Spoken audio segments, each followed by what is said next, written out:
Okay, so this video is for the single layer pattern. Now I've already cut off the rough strips from the laser cutting. So if you can do that with a rotary cutter or scissor, whatever works best for you. Okay, so the first step, I try to find the shiny side versus the soft side. I want the soft side facing up. If you can't tell the difference, don't worry about it, sew it anyway. First thing I'm going to do is center my pipe cleaner about 1/2 inch down from one edge. Since it's a square, it doesn't matter which side. And I'm eyeballing this fold over. And I am going to sew very close to the edge of the fold with a straight stitch. And my machine is set at about a 3.5 stitch length, okay? So I feel with my finger the pipe cleaner, and I'm just going to angle around so I can sew next to the pipe cleaner so it keeps it in place. And I can reach under and again feel the pipe cleaner with my finger.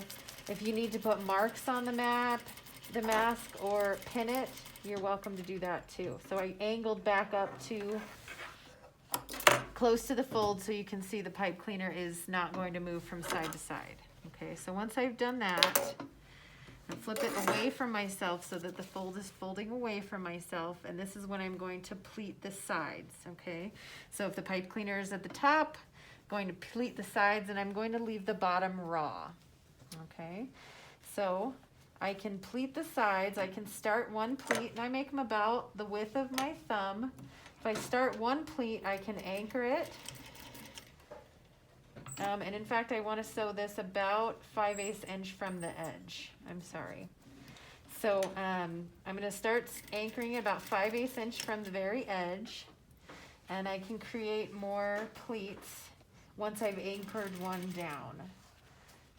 Okay, so you can either do 3 pleats or 4 pleats, whatever works best for you.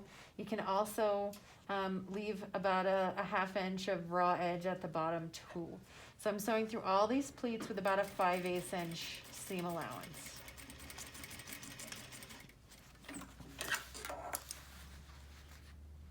Okay, so I'm going to the other side, and I can follow my pleats along the edge to match them up as best as I can, okay? So again, 5/8 inch from the edge. I can anchor one pleat and move on to my next pleat. If you need to pin these or clip them, whatever you need to do to keep them in place, okay?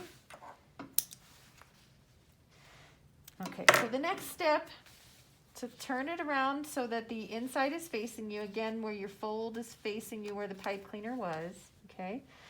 The idea for the next step is to make a casing for this elastic. So I'm not going to sew the elastic in, I'm just going to sew the fabric around the elastic.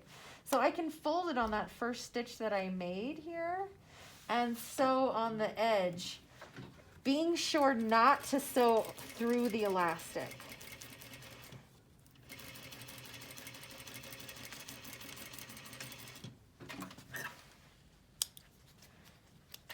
And the idea is that the elastic can move through there, okay? The other way to do this is to just sew a casing. Okay, see I folded close to the line, the first stitching line that I made. And I can sew on the edge.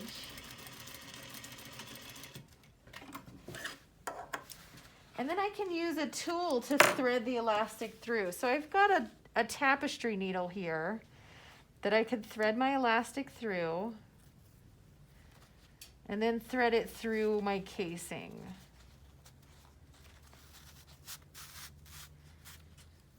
Okay, this makes the mask more or less adjustable, okay? Once I tie my knots here afterwards, the idea is that if this knot is going to irritate someone's ear, they can pull it and be closer to the face and off the ear, and they can tighten the elastic, or they can use that elastic to thread ties through if that's going to work better for the wearer. Okay, so these are very versatile masks. This is why we're not sewing the elastic in, but rather threading it through. Thank you so much.